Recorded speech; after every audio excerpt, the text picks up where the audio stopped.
akhir November, apa yang terjadi di Sumatera? Bencana ekologis. Bencana itu luar biasa, 3 provinsi. Jika terjadi bencana, maka itu akan punya efek baik dari sisi produksi maupun konsumsi. Betul. Dari sisi produksi, ya, seluruh barang ya yang diproduksi ya, dan membutuhkan input yang berasal dari tiga provinsi tersebut itu akan terdampak. Betul? Sangat tergantung dari respon pemerintah. Sangat tergantung. Kalau pemerintah mau mendengar ini kita ada masalah, terus mau mengambil tindakan yang tepat, insya Allah kita lebih baik. Oke. Tapi kalau ternyata masih, mohon maaf saya menggunakan kata-kata denial ya, kalau masih tetap denial agak berat. Kalau saya ngelihat kondisi yang kemarin aja ya, yang 2025, daya beli menurun. Terus Kelas menengah jatuh. iya. Untuk mengakses tahun 2026 kejadiannya seperti apa, maka kita harus lihat dulu apa yang berbeda di 2026 dibandingkan dengan 2025. 25. Jika tidak berbeda, kira-kira gimana? Kita mengharapkan Seperti apa lagi? Iya, mengharapkan seperti apa lagi? Ibaratnya saya melakukan hal yang sama, tapi saya mengharapkan sesuatu yang berbeda. It doesn't make any sense at all. Oke. Ya.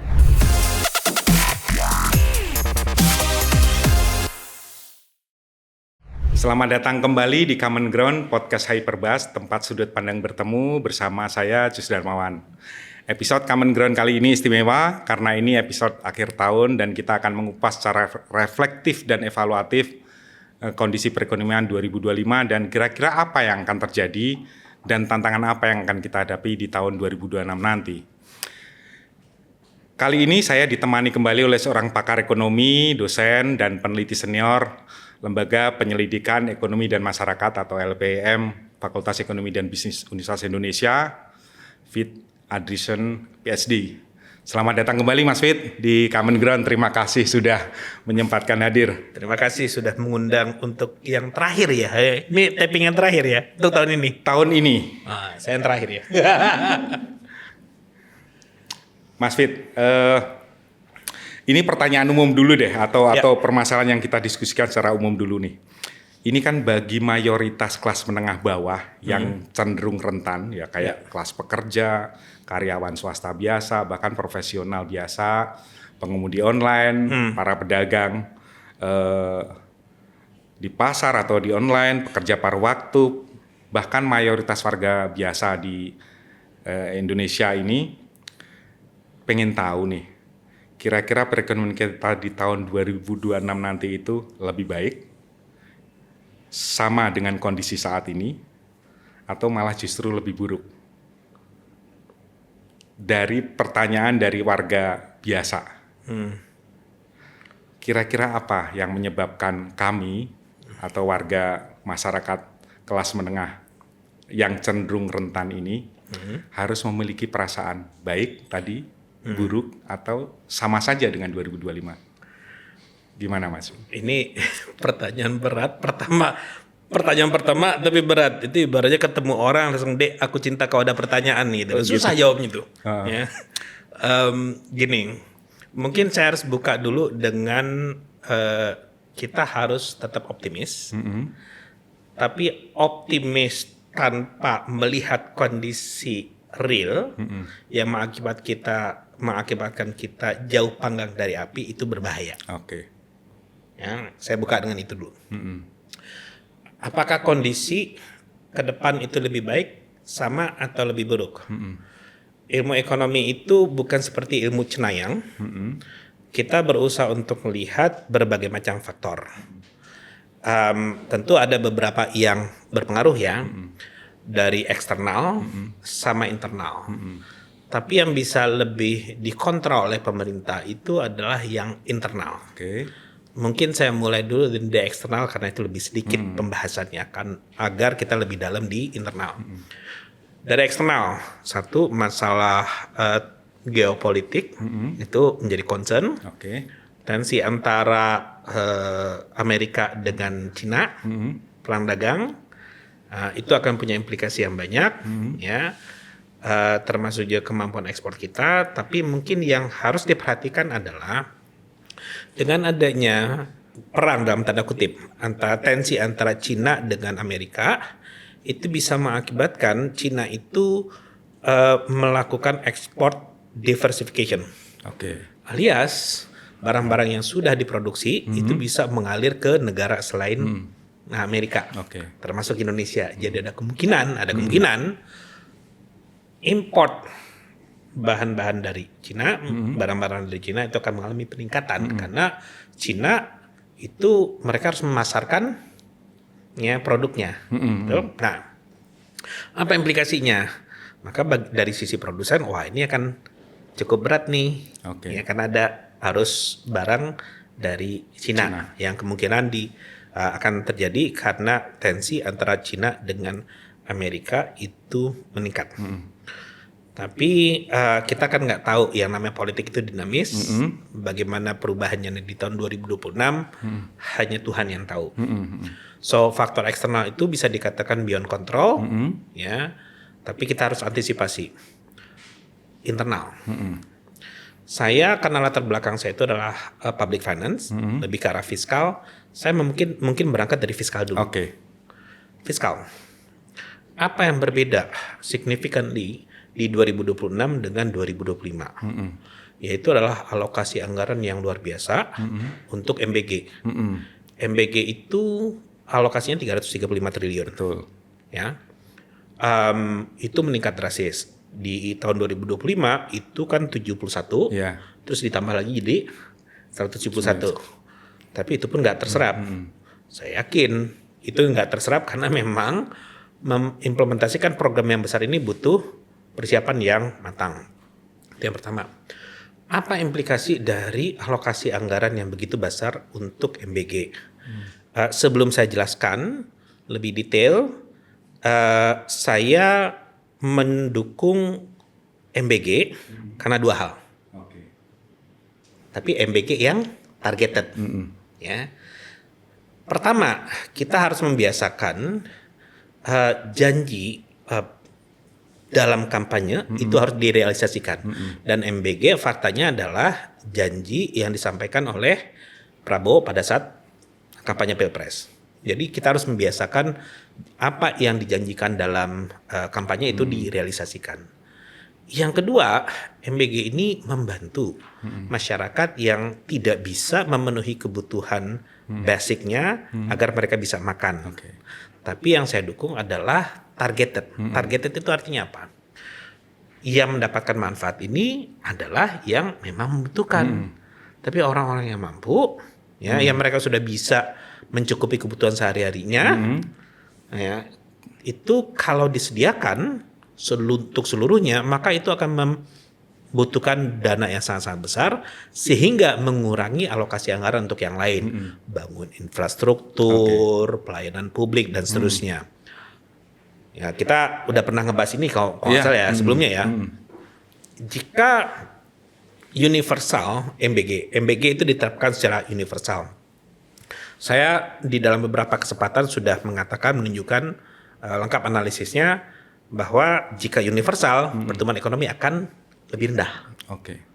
Mungkin boleh sedikit nggak kita review sedikit lagi bagi orang yang masih belum pernah dengar. Saya mulai dengan dua pertanyaan sederhana.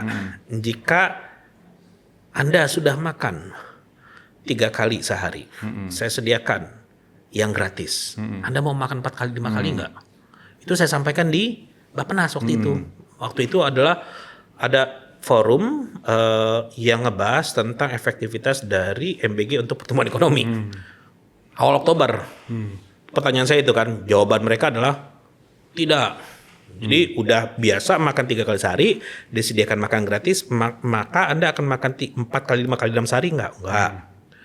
Yang kedua, jika Anda sudah terbiasa makan dengan kualitas minimum 25.000, sekarang disediakan dengan kualitas maksimum 15.000. Anda mau makan enggak? Enggak. Nah, itu artinya karena cukup banyak orang yang sudah bisa memenuhi kebutuhan sehari-harinya, tapi jika tetap mereka disediakan, itu tidak akan dikonsumsi. Artinya uang yang sudah digelontorkan untuk memproduksi barang tersebut Mubazir lah ya. Itu bisa dikatakan mubazir. Apalagi setting yang sekarang karena sangat-sangat besar, maka centralized. Satu SPPG memproduksi 3.000, itu dimulai dari jam malam, Oke. dikonsumsi siang, jarak produksi sama konsumsi jauh bisa meningkatkan kemungkinan Oke. basi sehingga bisa meningkatkan keracunan. So, itulah alasan kenapa saya lebih cenderung untuk targeted. Nah, jika pemerintah mengubah ini dari skema universal Menjadi target menjadi targeted, saya lumayan yakin bahwa kita akan lebih baik di 2026 ini. di 2026. Oke? Itu dari MBG dulu, satu aspek fiskal. Yang kedua, dari selain dari implikasi dari MBG itu, kalau ini targeted, maka kita tidak membutuhkan 335. Apa implikasinya? Implikasinya pemerintah akan memiliki duit yang lebih banyak untuk apa? Keperluan lain ya. Keperluan lain, membangun jalan, infrastruktur pelayanan publik, ya, dan seterusnya. Itu bisa menggerakkan perekonomian. Ada TKD yang naik. Iya, Betul? Ingat bahwa TKD tahun 2026 itu turun 20% dibandingkan dengan 2025. Betul? Yang 2025 itu setelah impres turun 5,6%. Turun 5,6% itu punya shock yang sangat-sangat besar terhadap perekonomian daerah. Betul. Karena banyak daerah itu tergantung dari transfer pusat. Untuk kabupaten kota rata-rata ketergantungan mereka itu rasio transfer pusat terhadap total APBD sekitar 70%. Sekitar 70% ya.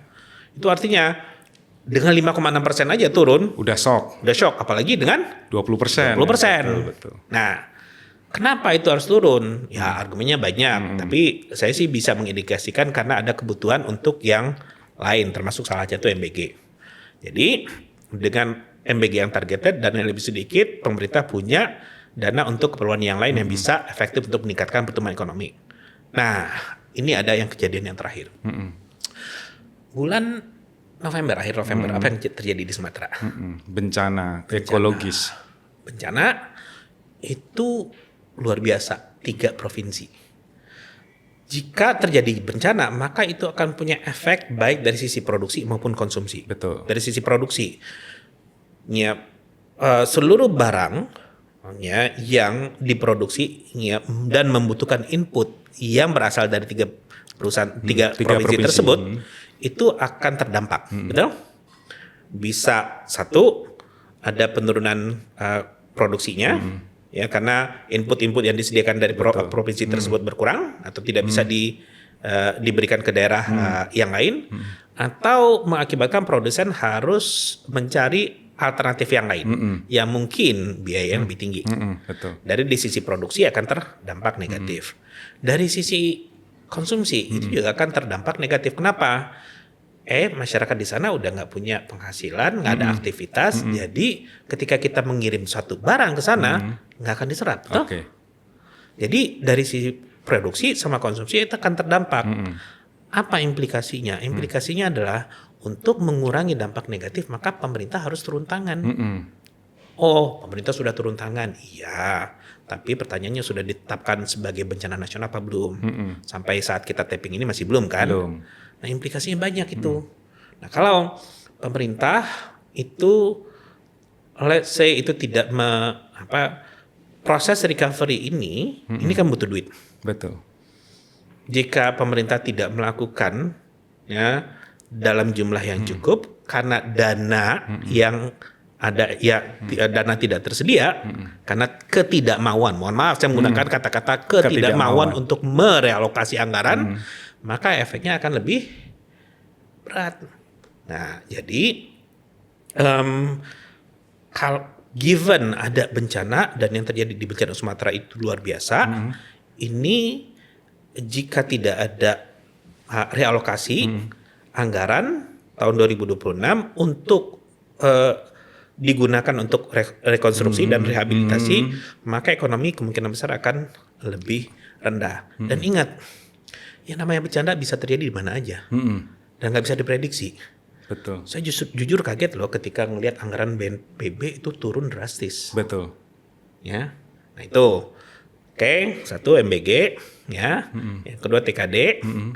Kalau MBG bikin targeted, ada dana yang lebih besar, bisa untuk TKD dan rekonstruksi, ekonomi akan lebih baik. Tapi jika tidak, nah ini agak bahaya nih. Boleh ya? Agak Boleh, bahaya boleh. nih. Oke.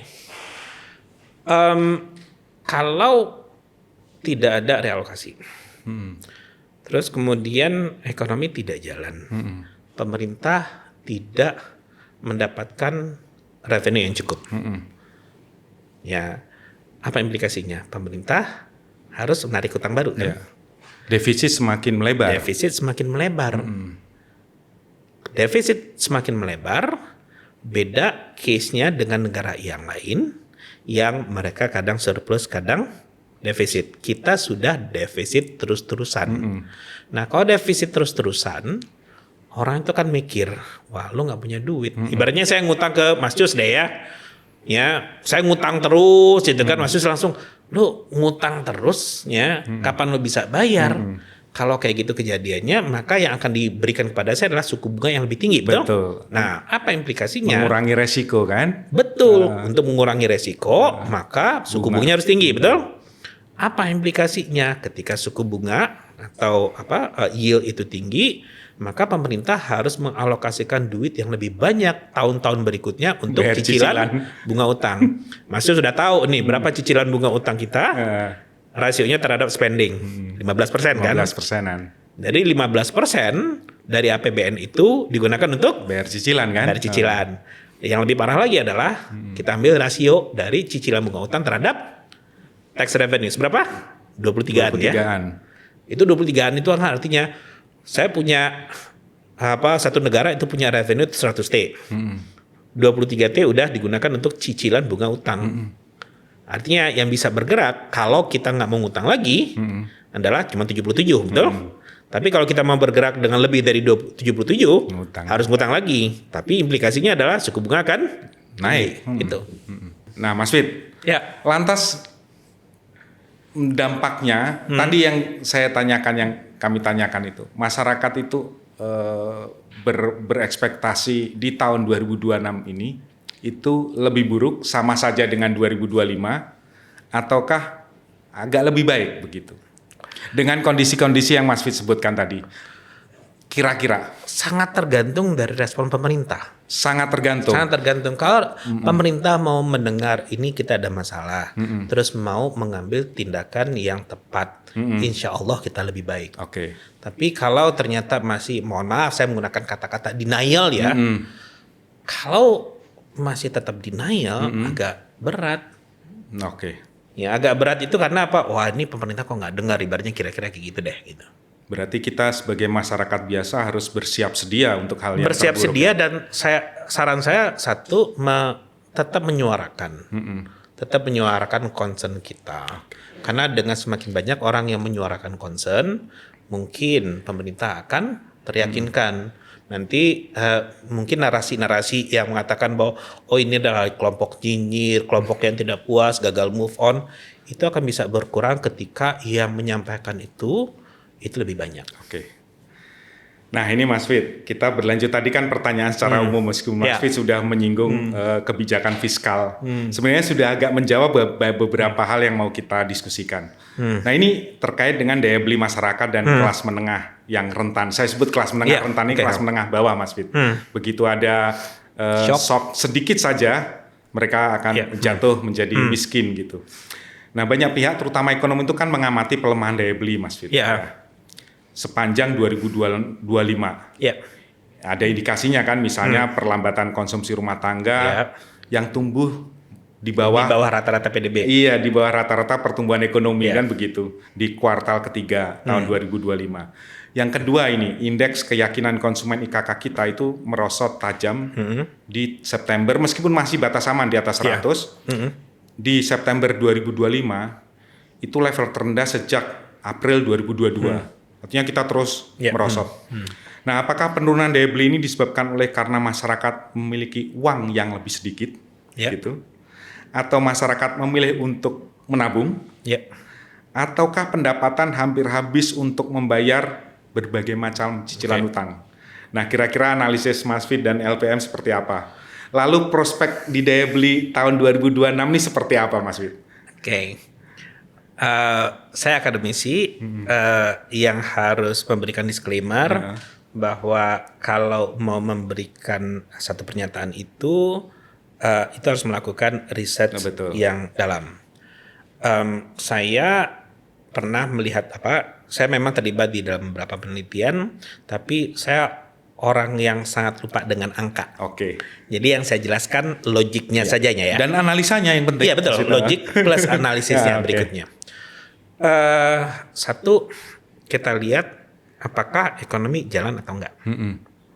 Karena orang punya daya beli itu kalau orang bekerja, Betul. Atau berpendapatan. Ya. Bagi saya indikator yang paling sederhana untuk melihat ekonomi itu jalan atau tidak itu adalah penerimaan pajak. Oke. Karena penerimaan pajak itu biasanya mimicking aktivitas ekonomi. Betul. Nah, faktanya penerimaan pajak itu yang di tahun sekarang itu lebih rendah dibandingkan dengan tahun 2024. Tahun 2024. Betul. Ya. Itu artinya memang ada penurunan. Nah, memang jadi aneh nih ketika pemerintah mengatakan ekonomi tumbuh 5,12, Q2 5,04 di Q3. Tapi kok revenue turun? Something wrong. Ya. Nah, bagi saya cukup melihat kalau PDB mungkin kalau orang mengatakan ini bisa dibikin jadi kosmetik atau terserah orang punya anggapan seperti itu. Tapi yang lebih sulit untuk di touch itu adalah penerimaan pajak. Karena itu yang masuk ke pemerintah. Ketika penerimaan pajak itu turun, itu adalah indikasi ekonomi itu sedang melambat. Oke, itu indikator yang pertama. Indikator yang kedua, saya yakin teman-teman pernah mendengar 7 desakan para ekonom ya, sekitar September yang lalu ya. Ya, setelah Agustus kelabu itu. Ya, kita pernah jadi men-share file tersebut dan salah satu file tersebut itu ngomong terkait dengan employment. Nah, employment penciptaan tenaga kerja itu dari 2018 sampai di 2024 itu ada pergeseran ke home based economy. Oke. Jadi home based economy itu adalah sifatnya tuh informal. Nah, jadi betul orang bekerja. Jadi ketika diklaim bahwa unemployment itu rendah, tapi harus dilihat lagi. Betul orang unemployment itu rendah, rate-nya, tapi jenis pekerjaannya seperti apa? Lebih banyak informal. Lebih banyak informal dan dari data itu sekitar lebih banyak itu sekarang home base. Nah, home base ini ya ibaratnya kalau saya jualan online di rumah atau kegiatan-kegiatan yang kecil ya, itu home base. Ya, atau content creator juga home base juga sih sebetulnya ya. Yang kecil-kecilan, yang timnya itu tim yang nggak besar ya. Yang individual itu juga home base ya. Tapi biasanya home base ini value itu kecil. Nah, indikator satu adalah penerimaan pajak yang mengalami penurunan. Bagi saya itu adalah alarm bahwa ekonomi ya ada perlambatan. Yang kedua, adanya pergeseran jadi peningkatan proporsi orang yang bekerja home base. Itu artinya mereka terpaksa kerja seperti itu karena mungkin lapangan formalnya itu tidak tersedia. Nah, apa implikasinya? Home base ini kan biasanya lebih rendah income-nya, atau informal itu lebih rendah dan tidak tetap. Apalagi tidak tercover oleh insurans, betul? Betul. Ya, mereka vulnerable. Nah, jadi ada 2 indikator, yang pajak sama home base ini. Wah, ini agak berat nih. Lebih berat nih. Ini bisa menunjukkan bahwa memang sepertinya ada penurunan daya beli. Gitu. Nah, pertanyaannya, kalau daya beli ini berarti masyarakat memang, kalau demikian Mas Fit belum menjawab secara lugas ini. Apakah mereka berinvestasi untuk menabung atau dibelikan saham atau apa? Intinya berinvestasi, atau memang uangnya nggak ada atau lebih sedikit gitu ya?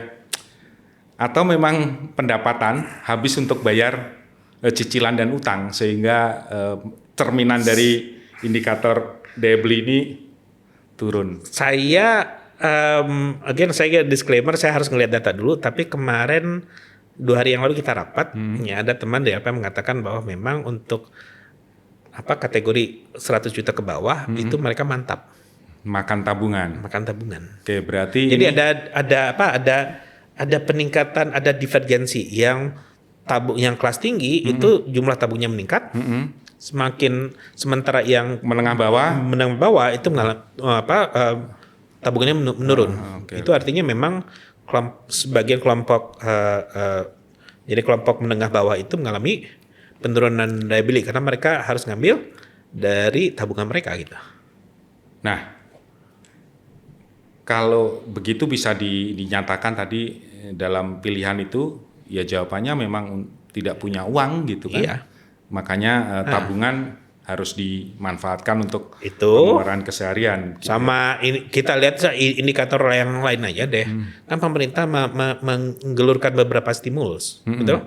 Stimulus bagus untuk membantu, tapi di sisi yang lain itulah indikasi bahwa ada sebagian dari masyarakat yang tidak punya daya beli. Simple as that. Ya, sinyal ya itu. Iya. Sinyal bahwa masyarakat memang nggak punya daya beli, gitu ya. Stimulus itu satu sisi memang menunjukkan satu kebajikan ekonomi. Iya, karena pemerintah hadir gitu kan. Tapi di sisi lain itu sinyal gitu. Sinyal. Betul. Nah, Mas Fit, saya pengen bahas kelas menengah kita yang selalu menurun. Padahal 2045 kita itu Indonesia emas ya. Salah satu syarat adalah kelas menengah yang cukup tangguh atau katakanlah proporsi atau komposisinya itu kurang lebih OECD itu sekitar 34 sampai 60% ya. Negara-negara makmur 60 sampai 80% kelas menengahnya. Indonesia itu rata-rata sebelum tahun 2024 sekitar 20 sampai 22%. Nah, ini menurun menjadi 17% di tahun 2024 dan ini kayaknya ada penurunan kata beberapa pengamat itu sekitar 2%. Kira-kira berarti 15% di akhir 2025 kemarin gitu atau ini.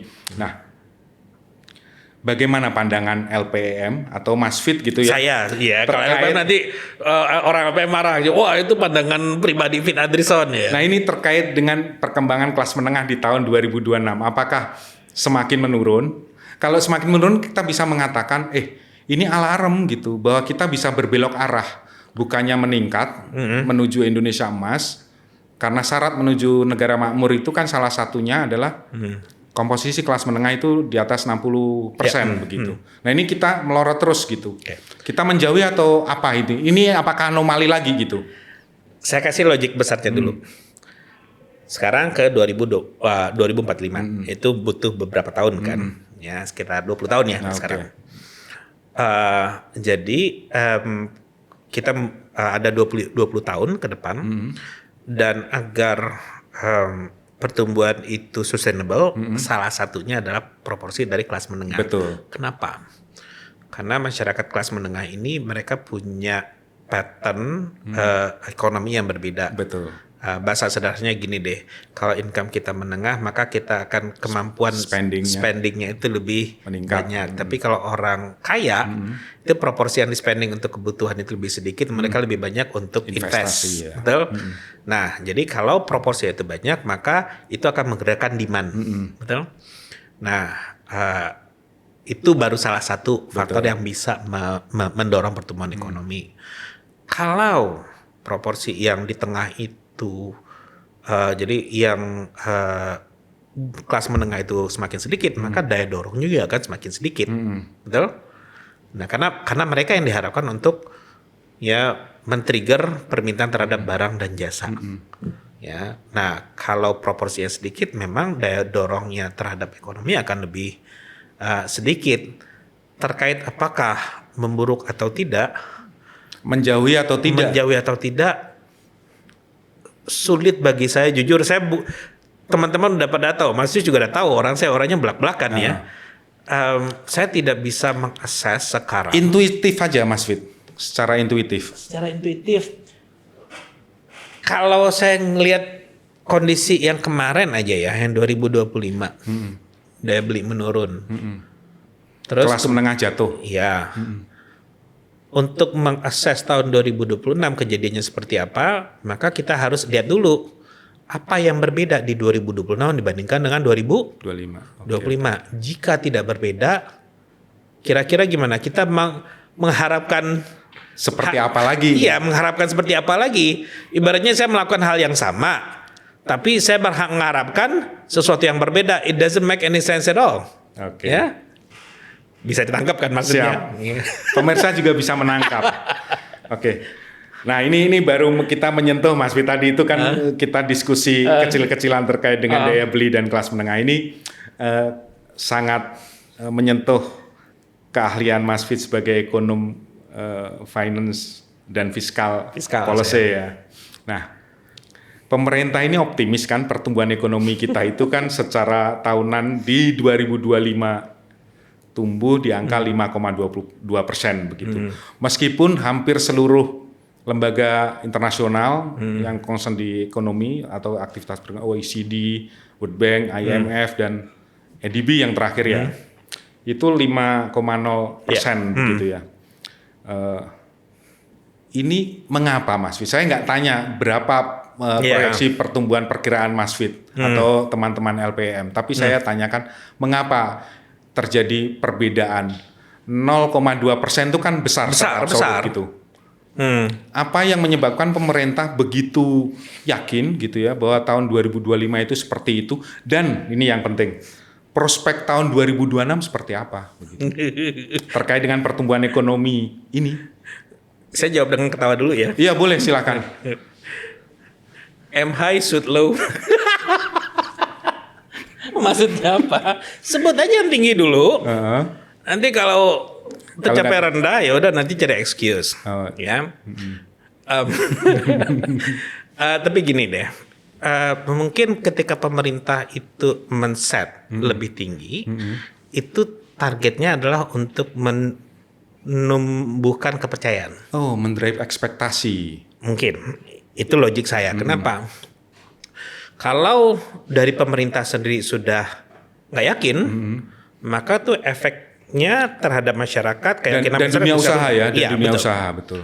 Jadi kalau saya sih ngelihat lebih ke arah ya udah pemerintah memang akan cenderung ngeset lebih tinggi, karena untuk menunjukkan optimisme.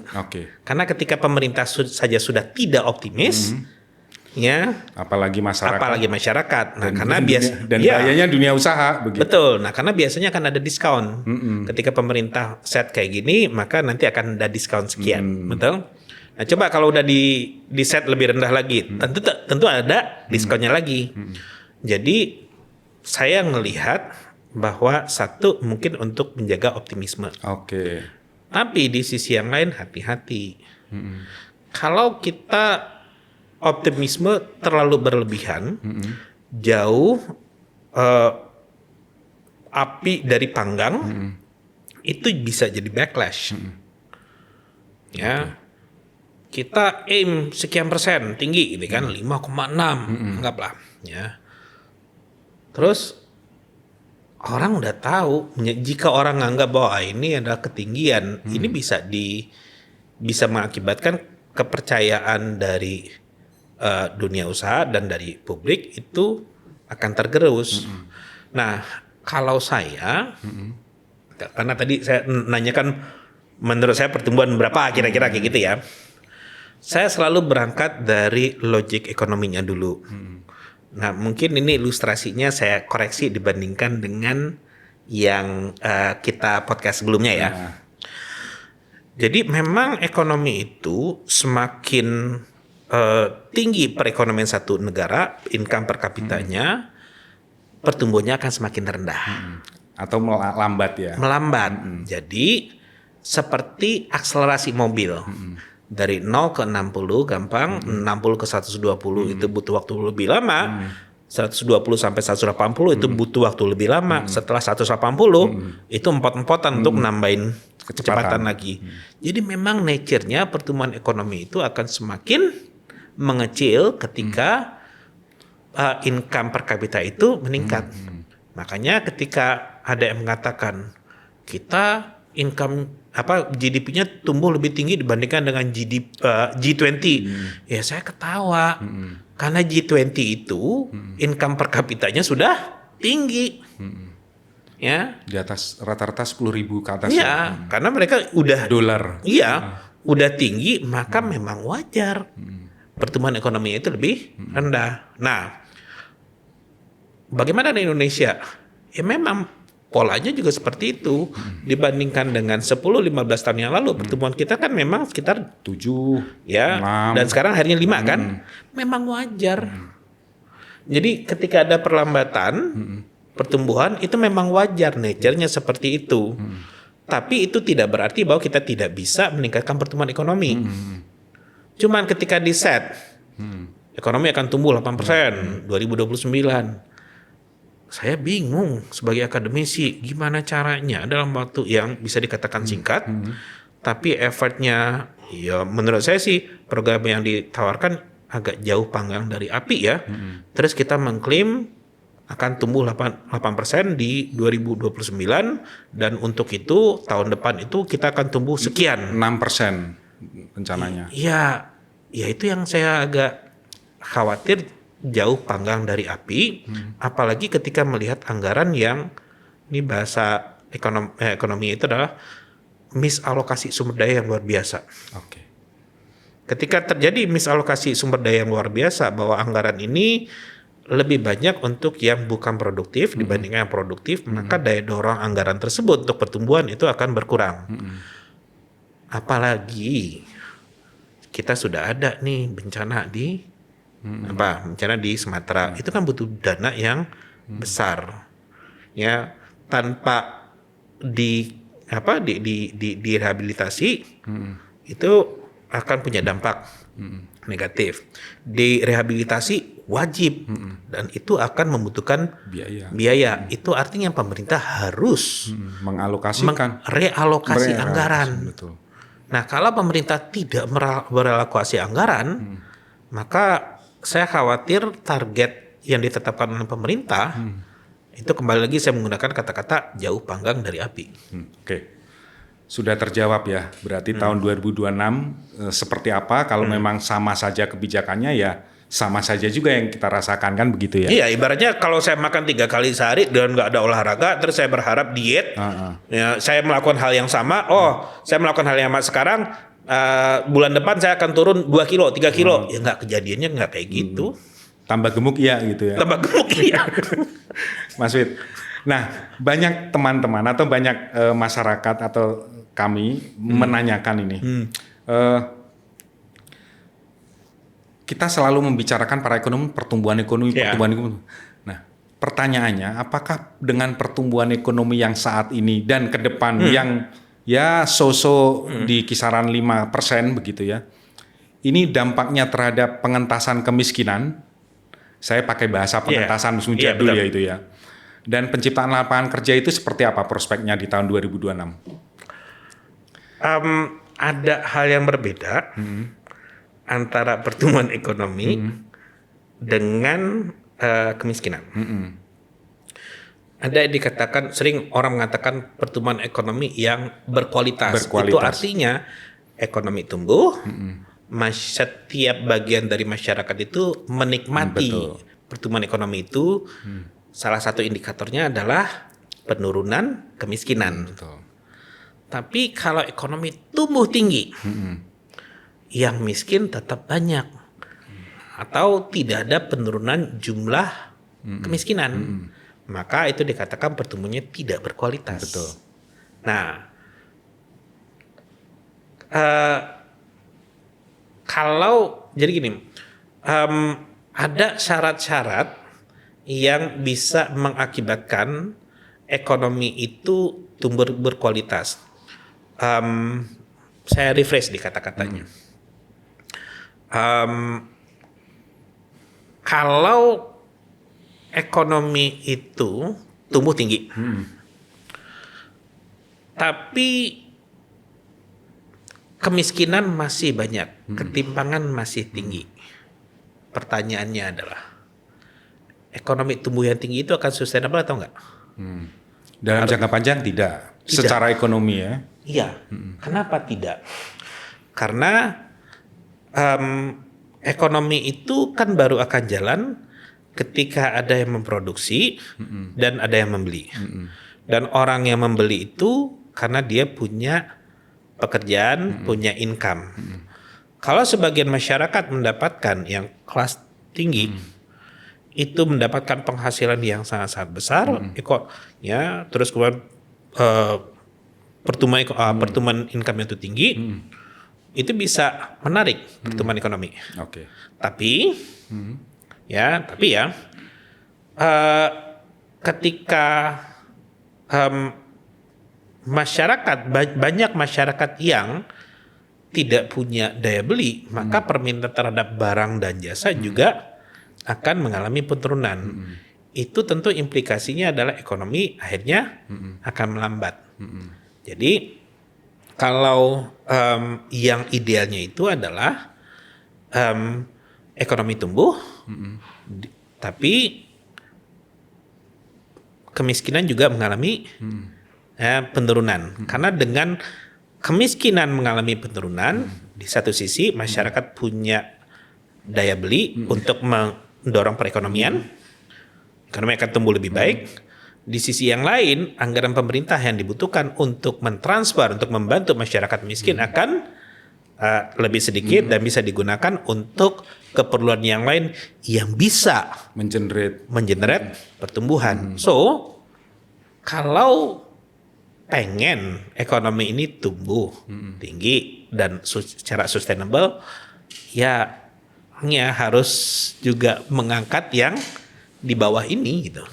Nah, salah satunya sederhana, sediakan lapangan pekerjaan itu aja, buat mereka itu menjadi bekerja. Artinya syarat pertumbuhan ekonomi bisa bertransformasi menjadi bertransformasi sehingga berdampak pada kemiskinan dan ketimpangan serta penciptaan lapangan kerja adalah pertumbuhan ekonomi yang berkualitas tadi. Enggak, dibalik. Jadi gini, kalau ini sebenarnya mana pertumbuhan ekonomi dulu atau kemiskinan dulu? Bisa pertumbuhan ekonomi menurunkan kemiskinan, betul? Bisa arahnya ke sana. Tapi bisa juga karena mereka bisa bekerja, mereka mendapatkan income, mereka bisa spend sehingga bisa menjalankan aktivitas perekonomian lebih produktif lagi.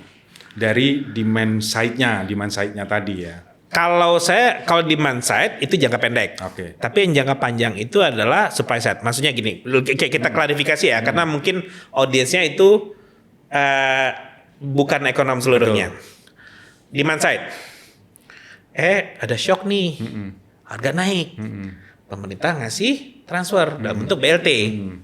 Ya, itu bisa membantu masyarakat yang miskin untuk memenuhi kebutuhan sehari-harinya, dan itu bisa menggerakkan perekonomian karena dengan uang yang disalurkan ke masyarakat miskin dibelikan ke barang-barang, itu aktivitas ekonomi akan jalan. Itu demand side. Jangka pendek, ketika demand itu rendah, efektivitasnya akan lebih baik.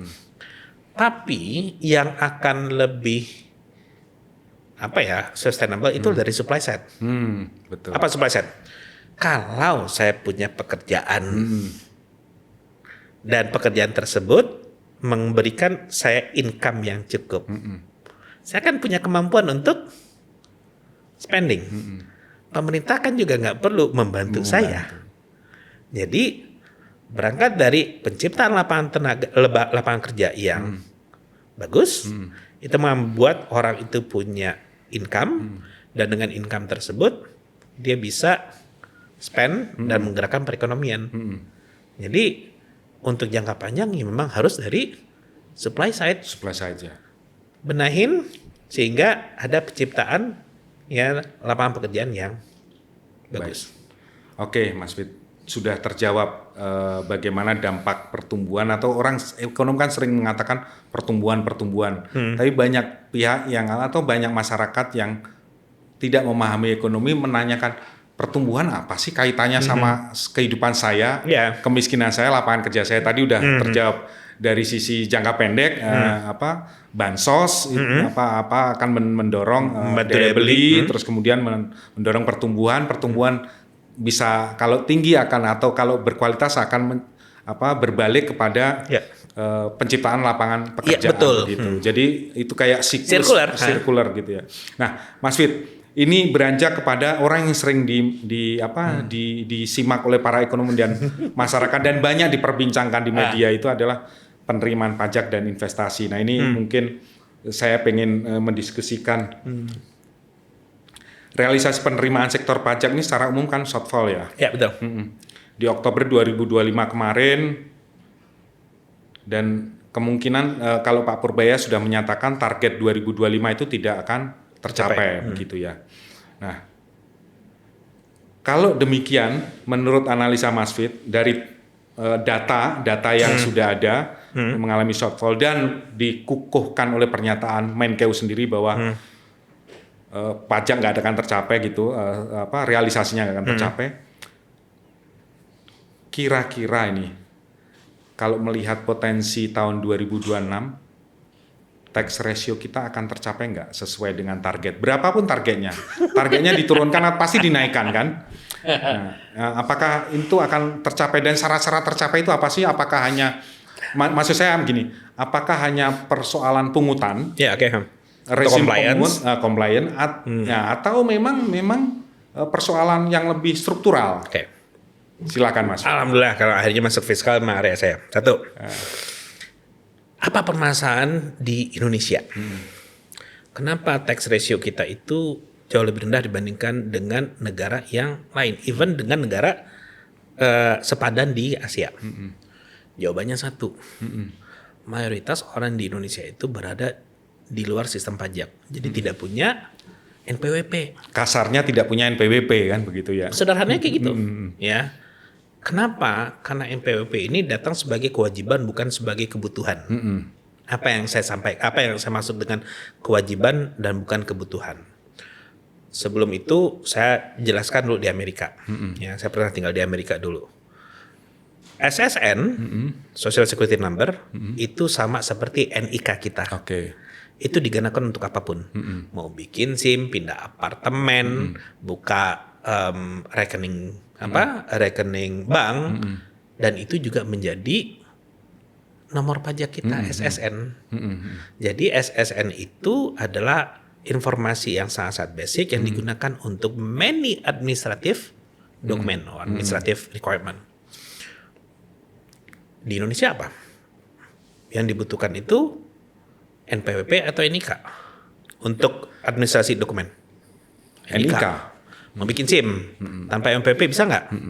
Bisa. Yang penting harus ada KTP kan? Bikin paspor perlu nggak? Buka NPWP. Buka rekening. Jadi semuanya membutuhkan NIK bukan NPWP. Jadi orang-orang yang tidak punya NPWP itu masih bisa mendapatkan dokumen-dokumen esensial dan layanan publik, ya, selama mereka punya NIK. Betul? Nah, jadi loh, Mas Jus punya NPWP, anggap. Saya nggak punya NPWP, anggap. Kita ngurus SIM, lebih cepat nggak Mas Jus yang punya? Nah, belum tentu. Sama kok, yang namanya waktu pembuatan SIM itu nggak akan memandang, ini punya NPWP atau enggak, betul? Betul. Oke. Nggak ada keuntungan dari orang yang punya NPWP dalam ngurus SIM dalam hal ini. Gitu. Ya. Paspor, kira-kira sama nggak? Sama. Exactly. For many administrative purposes, tidak ada perbedaan antara orang yang punya NPWP sama tidak, betul? Apa implikasinya? Ngapain berada dalam sistem?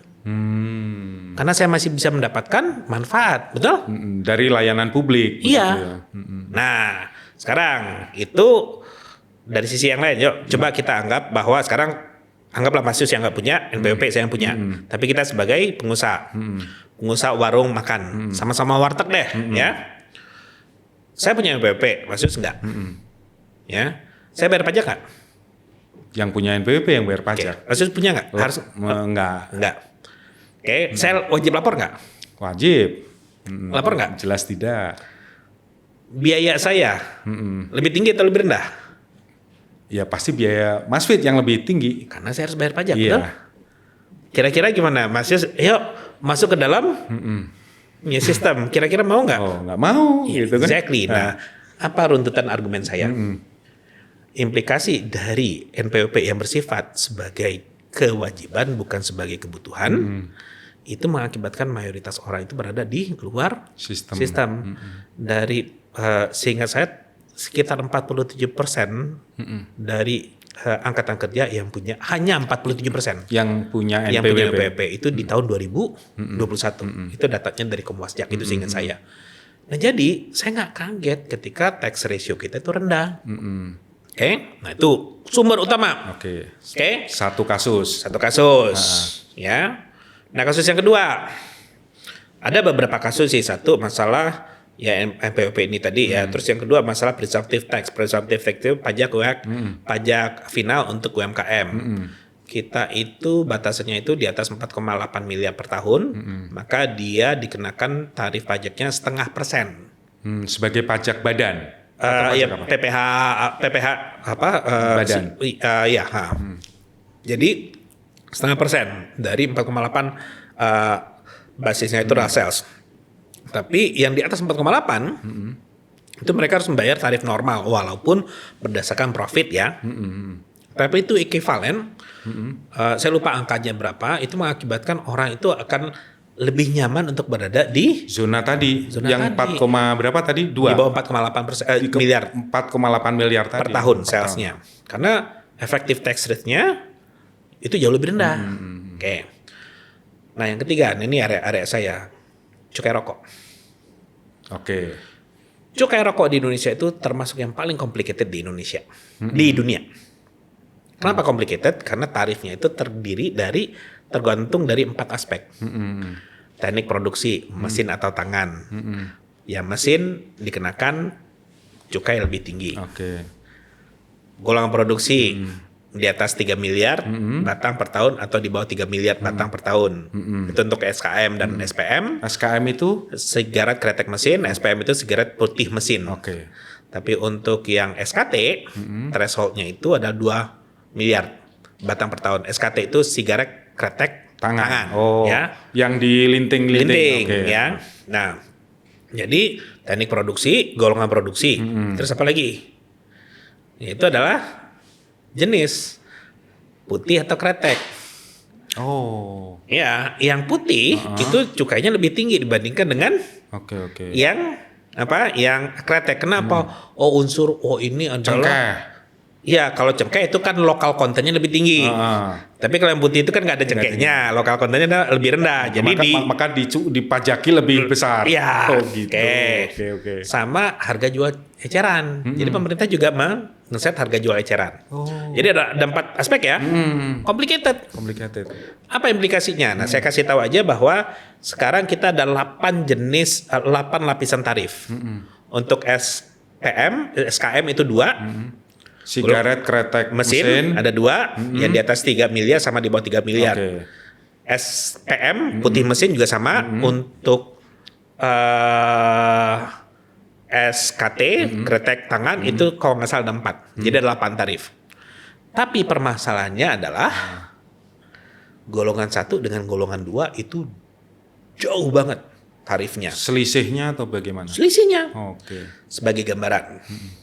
Golongan 1, saya nggak boleh nyebut merek kan? Oke. Golongan 1 itu mereka jualnya itu untuk yang 16 batang per bungkus sekitar 38.000. Yang golongan 2 tebak berapa? 23. 65%. Betul, sekitar 65%. 65%. Jadi yang golongan 1 sudah cukainya 60% lebih tinggi, harganya sekitar 65% lebih tinggi juga karena pemerintah juga ngatur harga jual minimum. Kira-kira para perokok akan stay di 38.000 atau pindah ke 23.000? Pindah. Dan itu yang terjadi karena gapnya sangat-sangat besar. Orang pindah dari yang 38.000 golongan 1 ke 23.000. Prinsip rokok asal ngebul begitu. Asal ngebul, betul.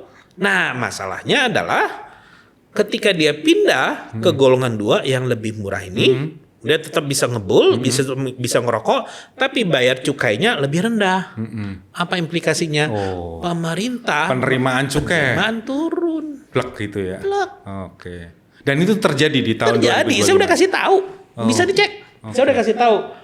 Karena gapnya itu besar, maka kemungkinan besar orang akan down trading, pindah dari golongan 1 ke golongan 2. 65%, Mas. Tapi kenapa yang dihantam merokok ilegal? Ya, Merusak cukai juga itu atau merusak pendapatan dari sektor yang pajak dan termasuk namanya cukai? ilegal udah pasti merusak. Oh, oke. Ya, tapi sebetulnya Kontribusinya berapa persen sebenarnya? saya nggak tahu. Bea Cukai itu selalu melakukan studi ya untuk ngecek prevalensi rokok ilegal. Tapi area saya bukan di sana. Oke. Tapi sumber permasalahan yang paling besar di Indonesia itu adalah gap yang terlampau besar itu. Nah, jadi Bukan ini ya, bukan rokok ilegal ya? Bukan. Oke. Nah, jadi tadi kita ngomong tentang tax ratio tadi ya. Tax ratio, ya. Satu, banyak orang yang tidak punya NPWP berada di luar ya, sistem. ya. Yang kedua, high threshold Ya. untuk yang presumptive tax. Ya. Yang ketiga lah Masalah cukai. cukai rokok. Yang keempat apa lagi? Komposisi spending kita itu cuma Komposisi pengeluaran. pengeluaran pemerintah untuk yang produktif yaitu diukur dari capital spending, Oke, belanja modal. Karena modal. belanja modal inilah yang bisa menggerakkan perekonomian karena apa? Infrastruktur dibangun di sana, menghubungkan antara satu daerah dengan daerah yang lain dan seterusnya. Betul?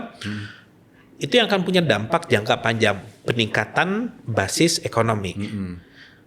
Proporsinya cuma 10% dari total spending pemerintah. Nah, coba bagi 4 faktor ini, banyak berada di luar sistem, threshold untuk pajak final itu sangat-sangat tinggi. Kita nomor 5 tinggi di dunia. Nomor 5 tinggi di dunia, tertinggi. Ketaatan.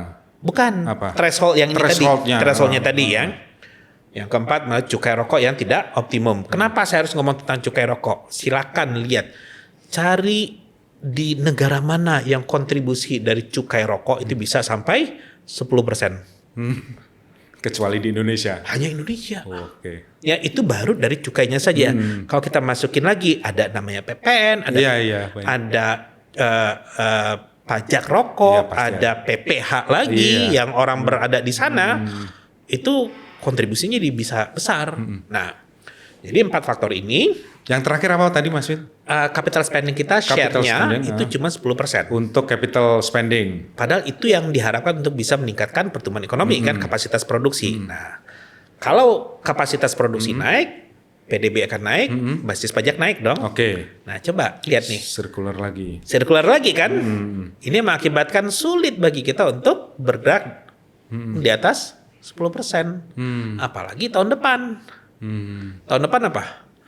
Spending untuk capital lebih rendah lagi dibandingkan tahun 2025. Iya. Karena ketarik untuk MBG dan MBG ya. itu satu. Apalagi yang lain?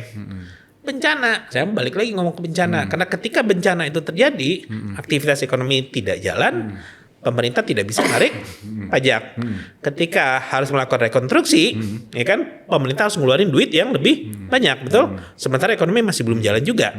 Jadi spending lebih banyak, tapi ekonominya masih belum jalan. So, memang agak berat. Ya sorry ya saya ngomongnya, kan saya bilang kita harus tetap optimis, tapi optimis yang terukur. Oke, Mas Fit, yang pertanyaan-pertanyaan terakhir ini terkait dengan investasi. Nah, investasi kan lumayan Mas Fit ya, meningkat. Saya coba bacakan realisasi PMA dan PMDN di kuartal ketiga ini plus minus 77% dari target atau tumbuh 12,8 YoY ya, dibandingkan periode yang sama tahun lalu. Nah, capaian ini kan menurut Mas Fit kan, atau menurut Mas Fit atau para ekonom, apakah sudah on the track, ataukah ini ada data yang dipoles lagi? Kalau terkait dengan gambaran-gambaran di lain, misalnya indeks manufaktur indeks kita kan PMI itu. PMI-nya kan turun ya. Saya masih belum sempat lihat data terakhir. Purchasing Manager Index. Purchasing Manager Index kan kita turun ya. Nah, saya lupa, saya masih belum lihat. Tapi ada kepercayaan bahwa memang investasi kita itu terrealisir, tercapai itu lumayan bagus. Naik itu. Pandangan Mas Fit seperti apa? Investasi ini PMA dan PMDN ya. Iya. Efeknya sangat tergantung dari investasi itu berada di mana. Kualitas investasi berarti ya. Ya, bahasa umum seperti itu, tapi bahasa sederhananya kira-kira kayak gini. Kalau investasi tersebut bisa mengakibatkan penciptaan lapangan kerja baru, maka efeknya bagus. Tapi kalau misalnya kayak pertambangan kan, wah, value-nya besar, betul? Tapi apakah itu akan menciptakan lapangan pekerjaan yang banyak? Jadi harus kita lihat dulu nih, dia terkonsentrasi di Di mana? sektor apa. Oke. Kalau yang bagus itu adalah yang bisa menyerap tenaga kerja yang banyak. Kenapa? Karena dengan orang itu bekerja, maka mereka bisa memiliki kemampuan untuk menghasilkan income sehingga bisa mengenerate spending. Perekonomian lagi, ya, betul.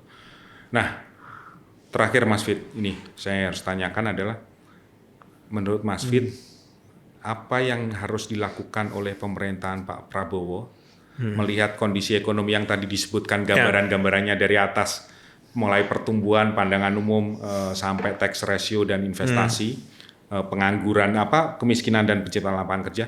Nah, langkah-langkah apa yang harus dilakukan oleh pemerintahan Presiden Prabowo dalam jangka pendek di tahun 2026? Kira-kira jangka pendek triwulan pertama triwulan pertama tahun 2026, dan kira-kira dalam satu semester di tahun 2026 ini, agar problem-problem, saya sebut problem struktural ya, tadi itu lebih banyak problem struktural ekonomi ini secara bertahap dapat diatasi. Apa yang harus dilakukan?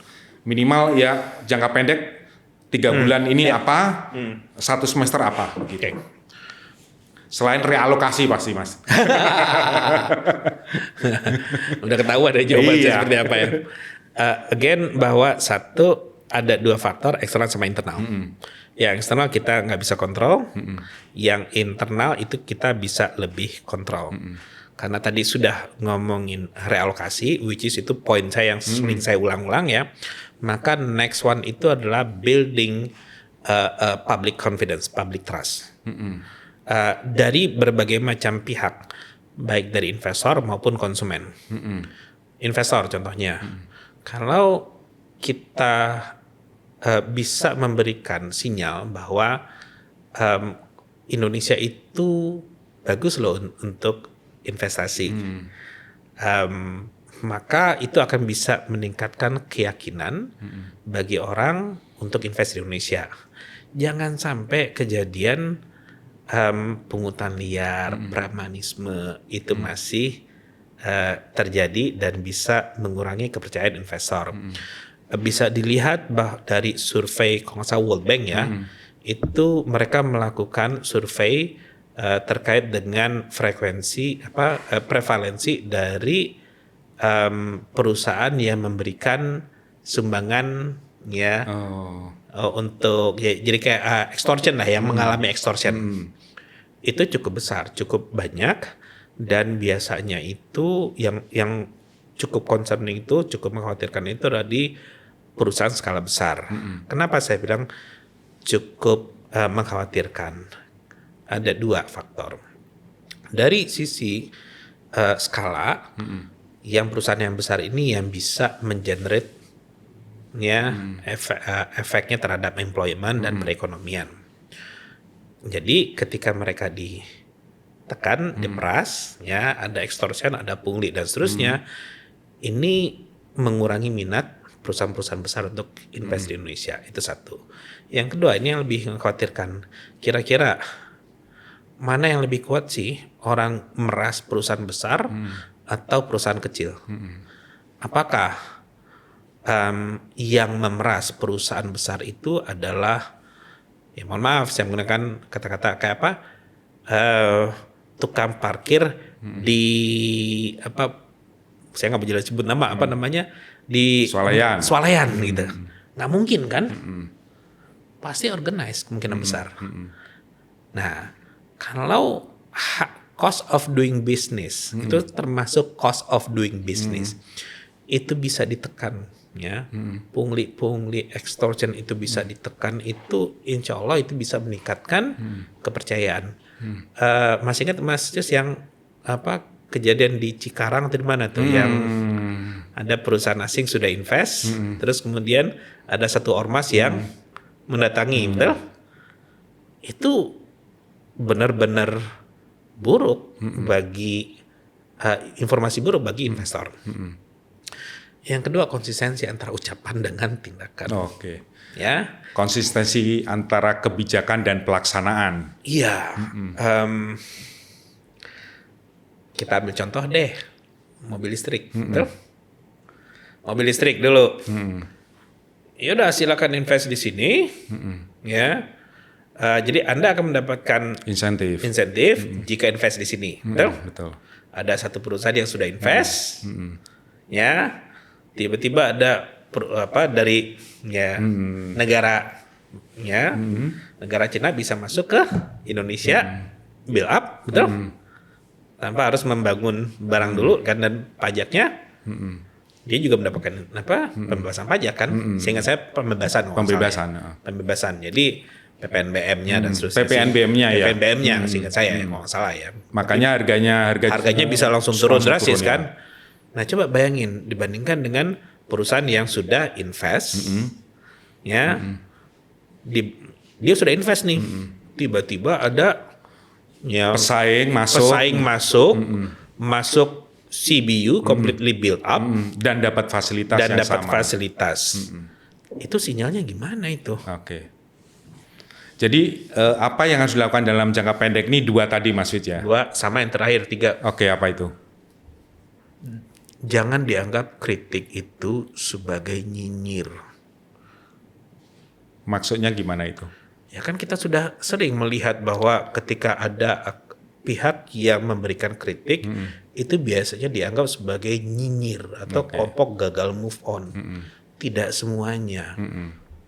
Memang ada yang mungkin asal berbeda, tapi cukup banyak juga bagian yang mereka memberikan kritik itu tujuannya adalah untuk mengingatkan dan memberikan masukan gitu.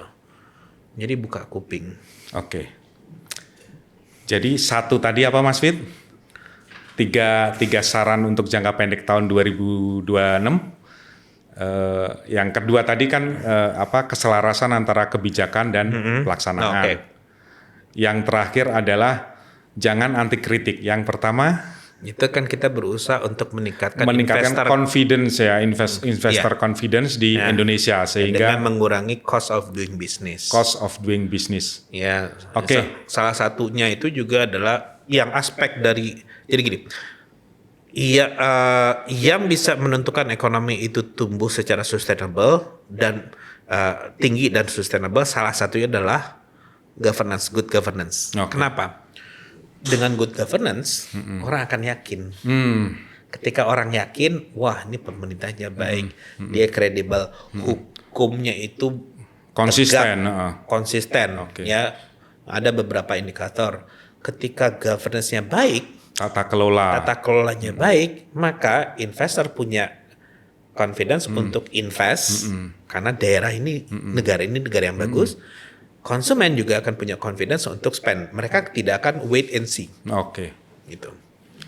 Baik, Mas Fit, terima kasih terutama yang saran terakhir jangka pendek tadi yang sangat menghujam, terutama yang terakhir jangan anti kritik begitu ya. Terima kasih. Paling saya dicap nanti nyinyir nih, kelompok nyinyir, nggak apa-apa, udah biasa. Kan sudah dibalut dengan argumentasi. Jangan anti kritik kan begitu. Oke.